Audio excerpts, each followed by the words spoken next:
আসসালামু আলাইকুম ভিউয়ার্স, আশা করি আপনারা সবাই ভালো আছেন। তো আমরা প্লে স্টোর থেকে যে কোনো অ্যাপ্লিকেশন ডাউনলোড করি, তারপর অ্যাপ্লিকেশনটি আনইনস্টল করে দিলে কিন্তু আমরা আর খুঁজে পাই না, আবার প্লে স্টোর থেকে ডাউনলোড করতে হয় বা ইনস্টল করতে হয়। তো আমি আজকে আপনাদেরকে যে অ্যাপ্লিকেশনটি শেয়ার করব বা যে সিস্টেমটি দেখাবো, এই সিস্টেমের মাধ্যমে আপনারা প্লে স্টোরের যে কোনো অ্যাপ আপনার মেমোরি বা ফোন মেমোরিতে সেভ করতে পারবেন। তো অবশ্যই সম্পূর্ণ ভিডিওটি কন্টিনিউ করুন। সম্পূর্ণ ভিডিওটি কন্টিনিউ না করলে হয়তো বা বুঝতে কোনো সমস্যা হবে। তো যারা এখনও আমার এই চ্যানেলটি সাবস্ক্রাইব করেন নাই, অবশ্যই চ্যানেলটি সাবস্ক্রাইব করবেন এবং পাশে থাকা বেল আইকনটি অন করে দিবেন। বন্ধুবান্ধবের কাছে শেয়ার করে ভিডিওটি দেখার সুযোগ করে দিবেন। তো ভিউয়ার্স, চলে যাই মোবাইলের স্ক্রিনে। সর্বপ্রথম চলে আসবেন প্লে স্টোরে আসার পর এখানে লিখবেন অ্যাপ ব্যাকআপ লিখে আপনারা সার্চ করবেন। অ্যাপ ব্যাকআপ লিখে সার্চ করার পর অনেকগুলো অ্যাপ্লিকেশন পাবেন। তো সর্বপ্রথম যে অ্যাপ্লিকেশনটি রয়েছে এখান থেকে এই অ্যাপ্লিকেশনটি আপনারা এখান থেকে ইনস্টল করবেন। তো ভিউয়ার্স, দেখতে পাচ্ছেন এখান থেকে আমি ইনস্টলে ক্লিক করে দিলাম।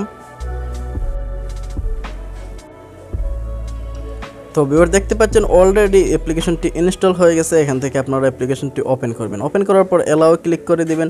অ্যালাও ক্লিক করে দেওয়ার পর এখান থেকে অ্যাপ্লিকেশনটি পুরোপুরি সম্পূর্ণভাবে ওপেন হয়ে যাবে। ওপেন হয়ে যাওয়ার পর ভিউয়ার্স, এখানে দেখতে পাচ্ছেন আমার সবগুলো অ্যাপ্লিকেশন দেখাচ্ছে। তো এখন যদি আপনি চান যে এই গেমসটি আপনারা বা যেমন এই গেমসটি আপনারা এখান থেকে ইনস্টল বা মেমোরিতে নিতে, তো এখান থেকে টিক মার্কে ক্লিক করে দিবেন। টিক মার্কে ক্লিক করে দেওয়ার পর ভিউয়ার্স, এখানে দেখতে পাচ্ছেন ব্যাকআপ নামে অপশনটি রয়েছে, এখানে টিক ব্যাকআপে ক্লিক করে দিবেন।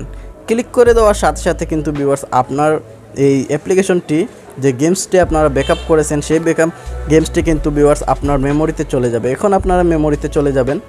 তো ভিউয়ার্স, আপনারা আপনার ফোন মেমোরিতে চলে আসবেন। আসার পর ভিউয়ার্স দেখতে পাচ্ছেন অ্যাপ ব্যাকআপ রিস্টোরি, এখানে রিস্টোরি দেখাচ্ছে। এই অ্যাপ্লিকেশনে এই ফোল্ডারে ক্লিক করবেন। ক্লিক করার পর এসিভ নামে অপশনে ক্লিক করবেন। ক্লিক করার পর দেখতে পাচ্ছেন ভিউয়ার্স 40 MB অ্যাপ্লিকেশনটি এই গেমসটি আপনারা দেখতে পাচ্ছেন এখানে মেমোরিতে চলে আসছে। তো এখন যদি আপনি আপনার গেমসটি আনইনস্টল করে দেন, তারপরও আপনার ফোন মেমোরিতে এই অ্যাপ্লিকেশনটি বা মেমোরিতে পেয়ে যাবেন। তো এই ছিল মূলত সম্পূর্ণ ভিডিওটি। আশা করি ভিডিওটি ভালো লাগছে। যদি ভিডিওটি উপকারে আসে, ভালো লাগে, অবশ্যই চ্যানেলটি সাবস্ক্রাইব করবেন, লাইক করবেন, কমেন্ট করবেন। তো ভিউয়ার্স, ভালো থাকুন, সুস্থ থাকুন। আসসালামু আলাইকুম।